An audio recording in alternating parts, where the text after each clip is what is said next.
Welcome to the Local Content Studio, an AI-generated podcast sponsored by newmedialocal.com, an AI-powered digital media agency.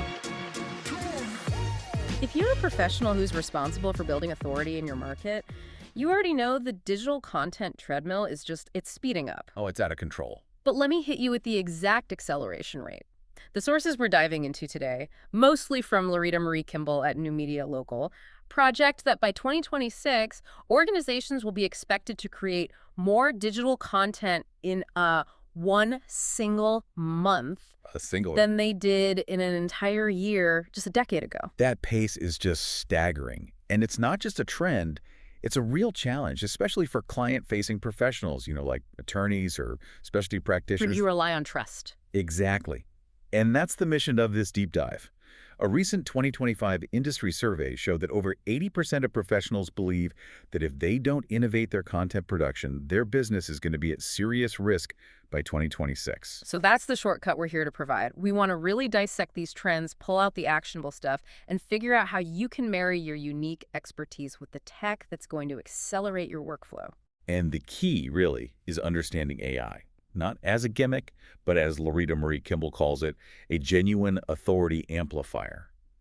We're focusing on how it maximizes discoverability and impact for, the busiest people out there. Okay, let's unpack this. I think we have to start with the terminology because there are two phrases that sound the same but are critically different: digital content creation and digital content production. Yes, that distinction is paramount. Creation is the part that, relies on your brain. It's your specialized knowledge. So the ideating, drafting the script. Right. It's the core legal concept you want to explain, the white paper summary. It's the human expertise getting put down on paper. But the argument here is that success in 2026 is really defined by production. That's the full end-to-end game. So everything after the draft is done, the staging, editing, formatting, SEO, and then finally the distribution. And that's where the friction is. See, most specialty practitioners, like attorneys, they'll spend 90% of their very limited time on creation. They feel like that's the hard part. Right, because it's their knowledge. Exactly. But the 2026 approach flips that. It prioritizes the full spectrum production process because that's what makes sure your content actually delivers results, both for search engines and for your actual clients. So if your brilliant idea doesn't have that streamlined production behind it, it's just lost. It's just lost in the noise. And if the volume is doubling every year, the bottleneck isn't the idea anymore. It's the publishing pipeline. Precisely. And that pipeline has to be filled strategically. You have to choose your format based on the outcome you want. Okay, let's look at that breakdown. The data shows short-form video is rated very high for audience engagement. People love a 60-second clip. And high for baseline SEO impact. So that's your awareness and brand visibility engine. Then you got your traditional blog posts. They're maybe moderate for that instant engagement. You're not going viral on a blog post, but their SEO impact is very high. So that's the evergreen search traffic, the people looking for answers. That's how you capture clients who are actively researching solutions. And then finally, you have podcasts like this one. They're high for engagement. Right, they build trust. But medium for immediate SEO. So that format is really for deep thought leadership and sustaining your authority. The takeaway then, if you're the expert, is you can't just throw content out there. You have to match the type to the goal. Absolutely. If you're an immigration lawyer, for instance, you need those high SEO blog posts answering complex questions. But you also need those short, reassuring videos on social media. It all needs to be orchestrated. Which brings us perfectly to AI. How does it help orchestrate all this without turning a busy professional into a full-time producer? This is Loretta Marie Kimball's central point, right? AI as a powerful ally. It's a force multiplier.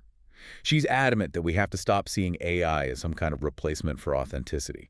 For professionals who are already strapped for time, its #1 job is as a time saver. A major time saver. Her research suggests AI workflows take a few minutes to set up, then they handle the repetitive heavy lifting. It frees you up to focus on what matters, your clients, your business. Okay, but I have to push back a little. The common fear, let's call it the authenticity myth, it's real.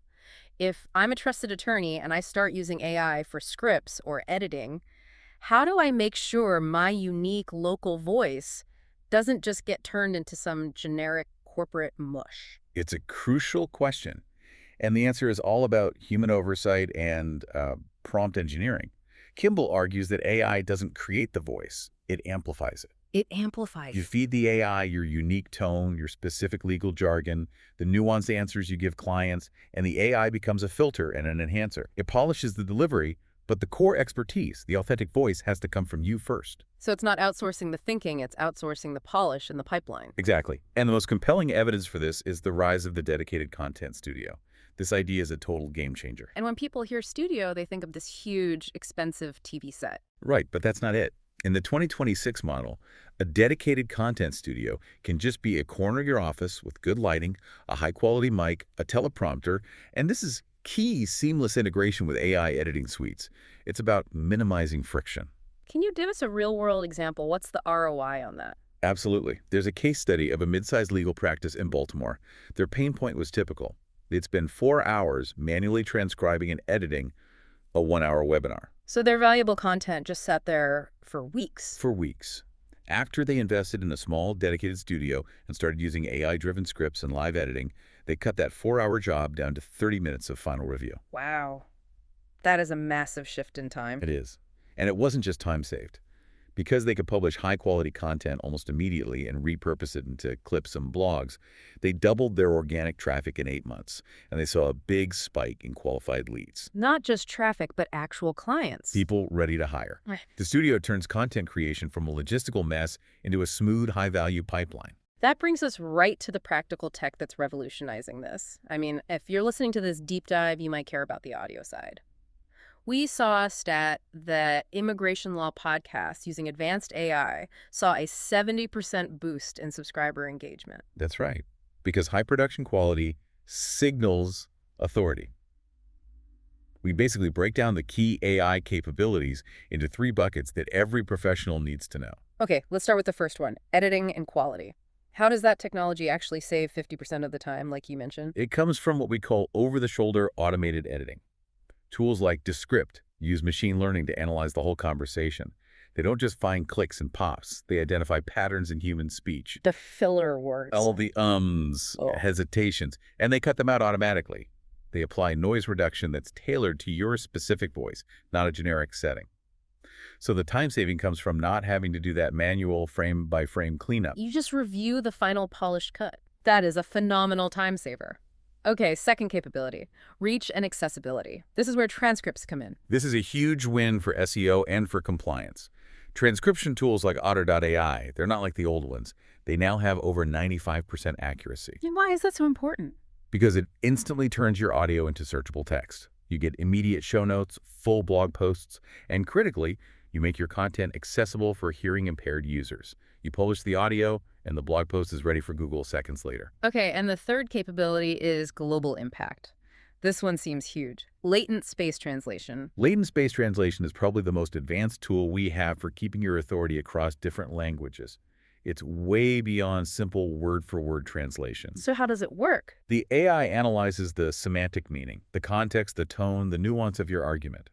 This lets you publish complex legal or financial content in Spanish, Mandarin, whatever, without losing the quality or that specific tone. But wait, in a legal context where every word matters, how do you manage the risk? You can't have a catastrophic mistranslation. That's the essential question. The latent space model, because it understands nuance, dramatically cuts that risk.